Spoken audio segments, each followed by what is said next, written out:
दोस्तों, आज की कहानी है एक आलसी आदमी की, जिसने सोचा कि मेहनत करने की जरूरत नहीं, लेकिन एक चमत्कारी पत्थर और एक साधु ने उसे सच बताकर उसकी जिंदगी बदल दी। तो चलिए जानते हैं रामू और चमत्कारी पत्थर की कहानी। गांव में रामू नाम का एक आदमी रहता था। रामू बहुत आलसी था। न खेत जोतता, न काम करता, बस दिन भर सोता रहता और कहता, मेहनत करने से क्या मिलेगा?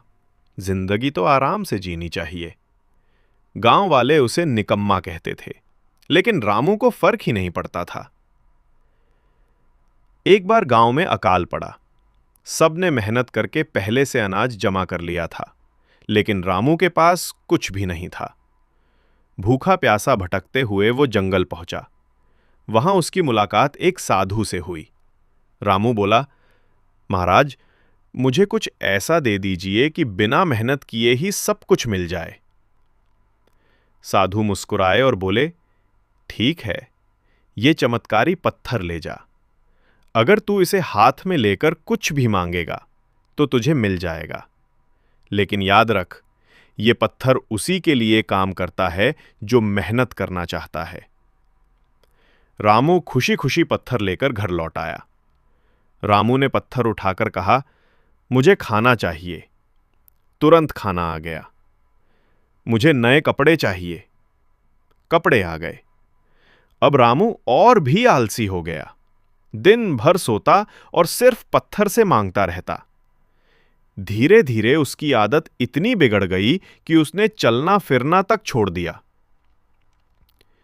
एक दिन पत्थर ने काम करना बंद कर दिया। रामू गुस्से में साधु के पास पहुंचा। यह पत्थर तो बेकार हो गया, अब कुछ नहीं देता। साधु ने शांत स्वर में कहा, बेटा, यह पत्थर तेरी मेहनत की परख करने आया था। तूने मेहनत छोड़ दी, इसलिए इसकी शक्ति भी खत्म हो गई। याद रख, असली चमत्कार पत्थरों में नहीं, इंसान की मेहनत और कर्म में होता है। रामू को अपनी गलती समझ आ गई।